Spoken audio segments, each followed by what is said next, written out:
नमस्कार, आप देख रहे हैं CWB हिंदी न्यूज।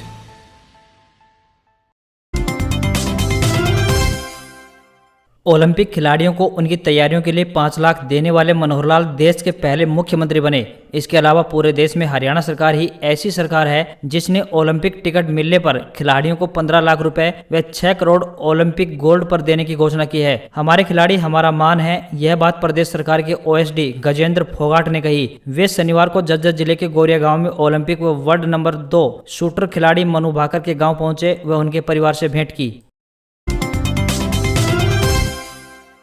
पूर्व मुख्यमंत्री और नेता प्रतिपक्ष भूपेंद्र सिंह हुड्डा ने सरकार से किसानों के बकाया का भुगतान करने की मांग की है। हुड्डा ने कहा है कि गेहूं खरीद के इतने दिन बाद भी बड़ी तादाद में किसानों का भुगतान नहीं हुआ है। ऐसे में उन्हें अगली बुआई के लिए संसाधन जुटाने में परेशानी हो रही है। इसलिए बिना देरी के सरकार को भुगतान करना चाहिए और देरी की एवज में अपने वादे के मुताबिक किसानों को बकाया भुगतान पर ब्याज जोड़ कर देना चाहिए।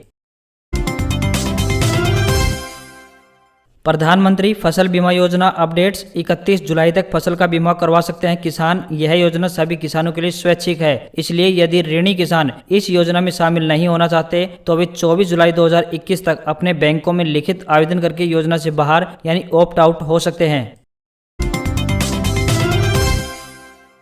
रेवाड़ी के मीरपुर स्थित इंदिरा गांधी विश्वविद्यालय में ऑनलाइन माध्यम से यूनिवर्सिटी कोर्ट की महत्वपूर्ण बैठक हुई।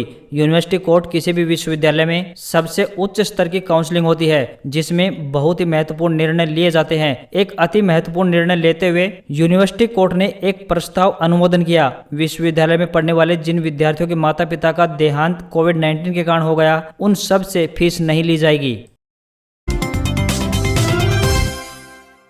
गरीबों को मिलने वाला सरसों तेल डकार गए राशन डिपो होल्डर। 1-2 नहीं बल्कि 1 दर्जन से ज्यादा डिपो होल्डर ने इस महीने कई गरीब परिवारों को सरसों का तेल नहीं दिया। एक डिपो होल्डर ने तो महंगा होने के कारण सरसों का तेल देने की बजाय उसकी कम कीमत लगाकर नगद पैसे देने की पेशकश की। खाद्य एवं आपूर्ति विभाग के अधिकारियों के पास पिछले कुछ दिनों से इस तरह की शिकायतें लगातार पहुंच रही हैं, लेकिन अधिकारियों ने कार्रवाई करने के बजाय इन शिकायतों को ही दबा दिया। एशियन मुक्केबाजी चैंपियनशिप के फाइनल में पहुंची पूजा बोरा। छोटी काशी कही जाने वाली भिवानी की लाडली मुक्केबाज पूजा बोरा ने फाइनल में प्रवेश कर स्वर्ण पदक की उम्मीद को काफी हद तक बढ़ा दिया है। परिजनों को भी उम्मीद है कि बेहतर प्रदर्शन करते हुए पूजा गोल्ड पंच अवश्य लगाएंगी। इससे पहले वर्ष 2019 में भी पूजा बोरा ने एशियन चैंपियनशिप में स्वर्ण पदक जीता था। कोरोना संक्रमण के बीच जर्मनी से हरियाणा में विशेष ट्रकों का जखीरा आया। प्रदेश में ऑक्सीजन सप्लाई के लिए सभी जरूरी सुविधाओं से लैस होंगे ये ऑक्सी ट्रक। इस बारे में प्राप्त जानकारी के अनुसार हरियाणा स्टेट CSR ट्रस्ट के माध्यम से मिलिट्री में काम आने वाले heavy duty oxy truck Haryana को मिले हैं। यह सब CM मनोहर लाल के ईज ऑफ डूइंग बिजनेस का परिणाम है कि विश्व भर की इंडस्ट्री का भरोसा हरियाणा पर बढ़ा है। हरियाणा में शनिवार को म्यूकोरमिकोसिस यानी ब्लैक फंगस से पीड़ित 58 मरीजों के पूरी तरह से ठीक होने की सूचना है। राज्य में अब तक ब्लैक फंगस के 756 मामले सामने आए हैं, जिनमें से 648 का इलाज चल रहा है। एक सरकारी प्रवक्ता ने यह जानकारी देते हुए बताया कि जिन 577 मरीजों के नैदानिक डेटा का विश्लेषण किया गया है, उनमें से 442 पुरुष और 135 महिलाएं हैं तथा इनमें से लगभग 508 मरीज मधुमेह से भी पीड़ित पाए गए हैं। मौसम विभाग ने इस बार राजस्थान में समय से पहले मानसून आने के संकेत दे दिए हैं। मौसम विभाग के निदेशक राधेश्याम शर्मा ने बताया कि आगामी 2 जून तक प्रदेश के जयपुर, भरतपुर, उदयपुर, बीकानेर और कोटा संभाग के कई जिलों में बादल छाने, तेज आंधी चलने और कहीं कहीं बारिश होने की संभावना व्यक्त की है। वहीं इस बार मानसून भी 20 जून के आसपास आने की संभावना जताई जा रही है, यानी इस बार हर साल की तुलना में 4 से 5 दिन पहले यह मानसून पहुंच सकता है।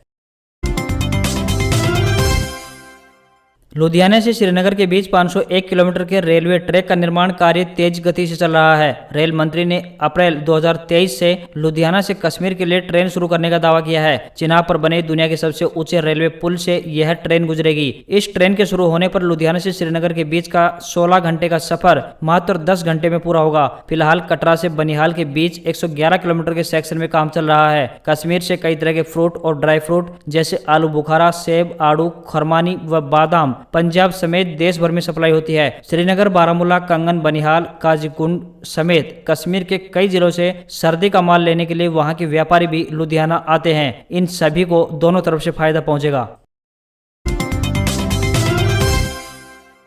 देश विदेश में कोरोना की स्थिति को देखते हुए सरकार ने अंतर्राष्ट्रीय उड़ानों पर प्रतिबंध को जारी रखने का फैसला किया है। Directorate general of civil aviation यानी डीजीसीए के ताजा नोटिफिकेशन के मुताबिक अंतर्राष्ट्रीय उड़ानों पर अब 30 जून 2021 तक प्रतिबंध जारी रहेगा। पिछले महीने ही प्रतिबंध को 31 मई तक के लिए बढ़ाया गया था। मोदी सरकार उन परिवारों की मदद के लिए और राहत की घोषणा की है जिन परिवारों ने कोरोना काल में कमाई करने वाले सदस्य को खो दिया है। पीएमओ द्वारा जारी सूचना के अनुसार कर्मचारी राज्य बीमा निगम के तहत कोविड के कारण जान गंवाने वालों के आश्रितों को पारिवारिक पेंशन दी जाएगी। आश्रित परिवार के सदस्य को औसत दैनिक वेतन के 90% के बराबर ये पेंशन दी जाएगी। सरकार ने कोरोना के कारण अपने माता पिता को खोने वाले बच्चों को 18 वर्ष की उम्र के बाद मासिक भत्ता यानी स्टाइपेंड देने का भी ऐलान किया है। ऐसे बच्चों के 23 साल के पूरा होने पर पीएम केयर्स फंड से 10 लाख रुपए की निधि दी जाएगी। साथ ही ऐसे बच्चों के लिए निःशुल्क शिक्षा भी सरकार सुनिश्चित करेगी। वहीं बच्चों को 18 वर्ष की उम्र तक 5 लाख रुपए का मुफ्त स्वास्थ्य बीमा दिया जाएगा, जिसके प्रीमियम का भुगतान पीएम केयर्स फंड से किया जाएगा।